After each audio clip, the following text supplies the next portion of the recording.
Selamat pagi anak-anak. Assalamualaikum warahmatullahi wabarakatuh. Bagaimana kabar hari ini? Sehat? Alhamdulillah sehat semua ya. Sebelum kita mulai pembelajaran hari ini, kita berdoa dulu ya. Berdoa dimulai.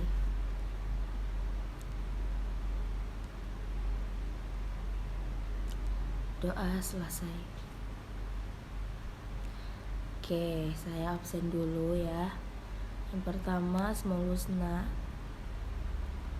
Hari ini hadir Sri Rahayu, Arista, hadir semua ya. Nah, kali ini kita belajar mengenai kebahasaan dalam resensi. Adapun KD-nya yaitu KD 3.17. Isinya menganalisis kebahasaan resensi setidaknya 2 karya yang berbeda. Kemudian KD 4.17 itu mengkonstruksikan sebuah resensi dari buku kumpulan cerita pendek atau novel yang telah dibaca. Nah, sebelumnya Ibu ingin bertanya kepada kalian. Kalian pernah tidak menanyakan tentang isi buku yang kalian ingin baca kepada teman kalian yang sebelumnya mereka sudah selesai membacanya? Nah, biasanya kalian ingin tahu apa tentang buku itu dari teman kalian. Pengen tahu kekurangan, kelebihan kan ya. Nah, itu adalah contoh kecil meresensi buku. Sebelumnya ada yang tahu pengertian resensi? Silahkan Asmaul.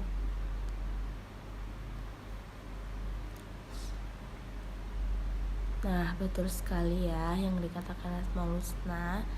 Jadi kesimpulannya, resensi itu diartikan sebagai cara untuk menghargai tulisan atau menilai karya orang lain dengan memberikan komentar secara objektif sesuai dengan kualitasnya. Nah, berbagai jenis karya sastra yang dapat dijadikan resensi berdasarkan objeknya adalah contohnya resensi novel dan cerpen. Nah, sedangkan berdasarkan objek tanggapannya bisa berupa film, drama, lagu, lukisan, buku ilmu pengetahuan, dan karya lainnya. Untuk mengetahui kebahasaan suatu teks resensi, tentu kalian perlu membaca secara menyeluruh buku itu.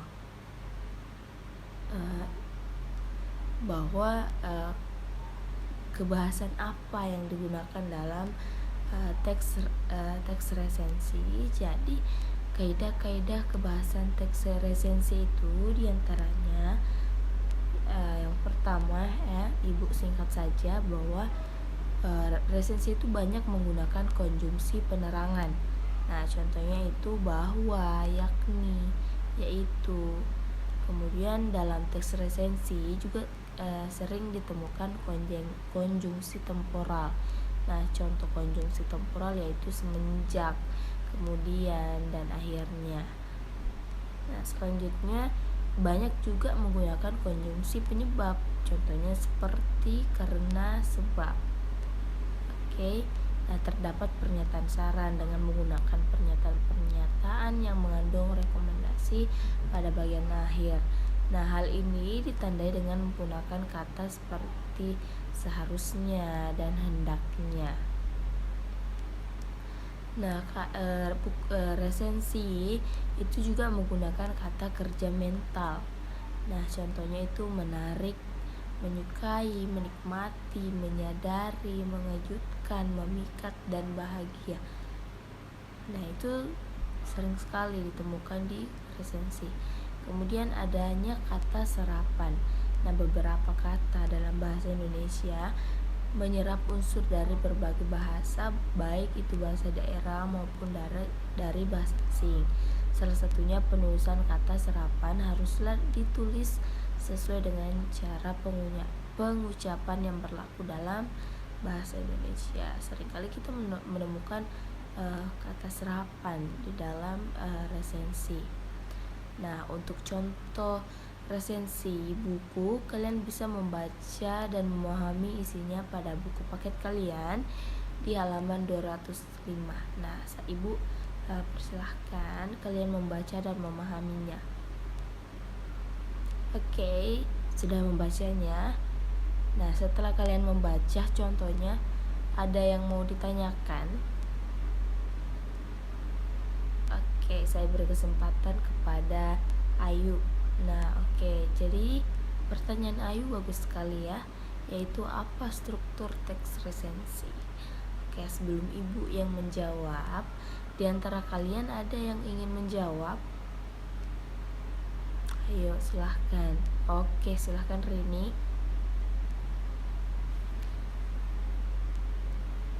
Oke, tepuk tangan dulu dong buat Rini. Rini sudah bagus sekali Rini menjawab pertanyaan Ayu. Namun Ibu mengingatkan bahwa ada satu unsur resensi yang terlupakan ya, yaitu kelebihan dan kekurangan karya. Ini unsur resensi yang paling penting. Nah, jadi unsur resensi yang pertama Ibu ulangi, yaitu judul.